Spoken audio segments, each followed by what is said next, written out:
a lightning bolt struck, taking the young pregnant woman's life but delivering an unusual baby in her final moments. A child with snow-white skin and not a single hair. Doctors hastily diagnosed albinism, but no one noticed the brainwave monitor showing readings off the charts.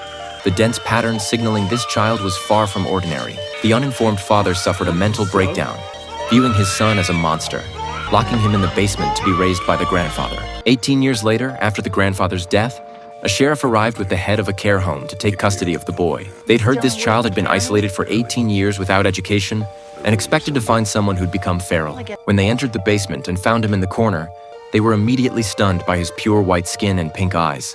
He introduced himself as Powder, and the director was shocked to hear him speak so fluently, nothing like someone who'd never been to school. The director noticed bookshelves along the wall and casually picked up an obscure novel, asking if he'd read it. Rather than answering directly, Powder asked her to choose any page. She selected page 16, and Powder immediately recited it word for word, amazing her more with each sentence. Even more astonishing, Powder claimed he could recite every book in the basement from memory. Looking around, there were thousands of books in the room. The director realized this child was a genius, but she didn't know this was just one of Powder's many abilities. Just as they left the house, all the parked cars suddenly began honking by themselves.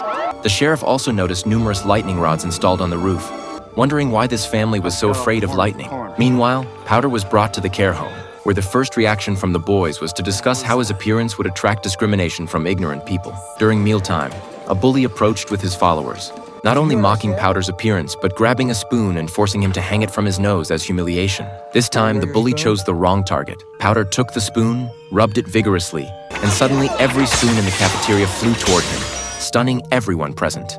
This revealed Powder's second ability, controlling magnetic forces. The unaware director took Powder for an admission physical, gave him blue contact lenses, and arranged for him to attend school. She hoped Powder could receive an education and integrate into society, but never expected that the very first class would lead to an unexpected incident.